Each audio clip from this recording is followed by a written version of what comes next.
As Ellen said, I'm Asha Nayaswami. This is only my second year here, but I've known Ellen for a while and have been involved in what we're all doing in my own way since 1969. I've been following the Kriya Yoga path of Paramahansa Yogananda through his disciple Swami Kriyananda with the whole Ananda community movement. I was a founding member up in the hills when we were living in teepees and trailers and hammered together sheds with no money and having the best time of our lives. Just complete, we created our own reality. We were way back up in the hills and we just redefining what it meant to be in this country, to be a yogi, to follow the spiritual path under the leadership of a really powerful yogi, Swami Kriyananda. It was quite something.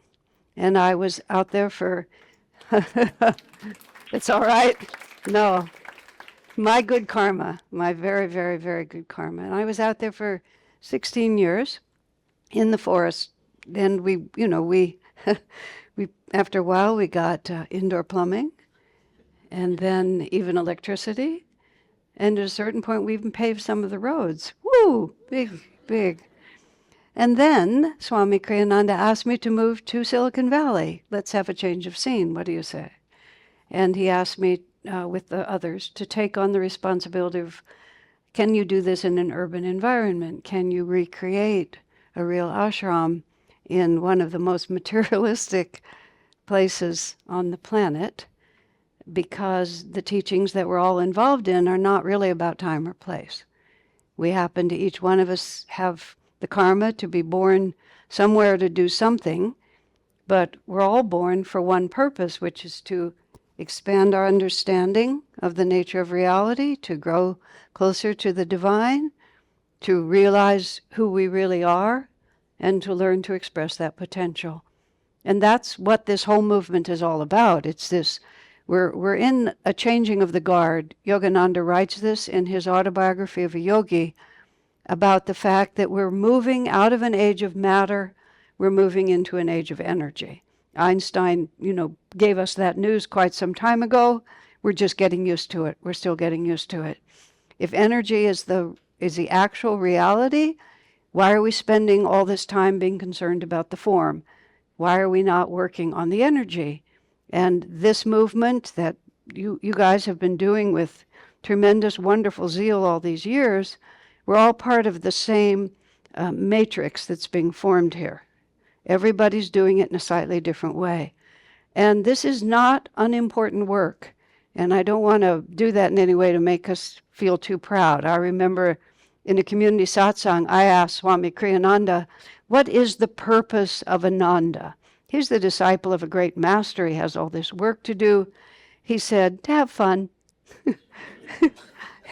And then he sort of, after we all stopped laughing because it seemed like a ridiculous answer, he said, but we have to think about what it means, what's fun for us. And what's fun for us is to be in tune on a deeper level with the divine force in this world, to align ourselves with that force and to be an instrument for that force. That's what's really fun. Everything else is just passing the time, and everything else is fun because we're doing that. Because now is the time when we're supposed to integrate this teaching into everyday life. This is not the time to be running off to the caves or the monasteries. The monasteries are all coming into the marketplace, because this is when form is not important as much. Energy is what matters. And right now, if you have the stomach to watch the news, and nationally, internationally, whatever it is, we can see that these are not ordinary times. This is not business as usual. We do not know if tomorrow is going to look like today, on the level of the form of things. And Yogananda and many other saints and prophets, Mother Mary in Medjugorje, Padre Pio in Italy, Yogananda in the USA, these are just some. They're all telling us that this transition from the age of matter into the age of energy is not going to be without turbulence.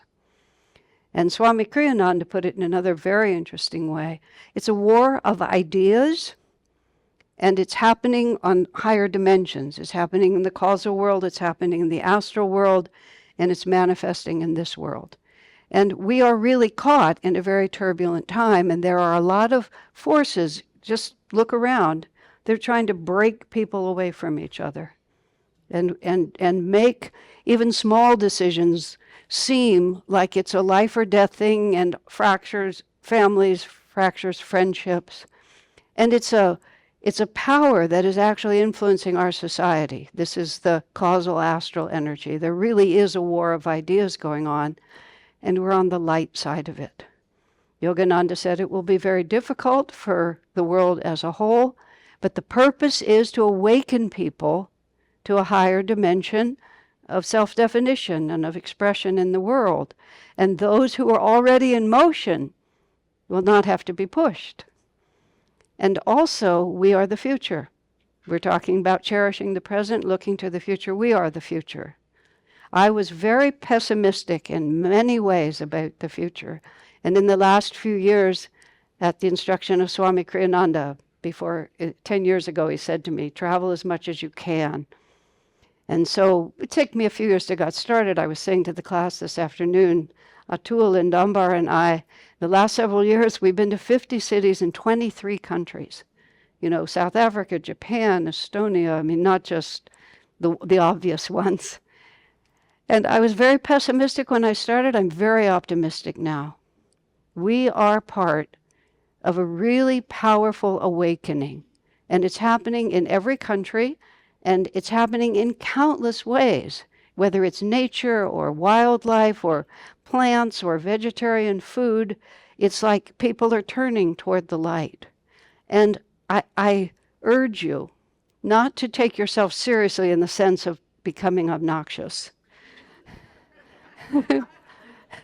but to take yourself seriously in the fact that we have a job to do, and to be very attentive to that. It isn't just teaching yoga or whatever you might be doing, because it's an energy reality. And it's one force of light against forces that are trying to shadow that light. I prefer not to say light and dark. I say light and shadow, because you can't even have a shadow unless you have light. And all that a shadow is something that blocks the light. When you take the shadow away, the light is just as strong as ever. It's absolutely unchanged. And especially now, when there is a lot that's pushing toward shadow, we have a responsibility to be extremely conscious and careful. And you know, we come together in a group like this. I'm fortunate that I live in a community of people and have for decades. We come together like this, and it's just so obvious. Just be nice. You know, appreciate each other.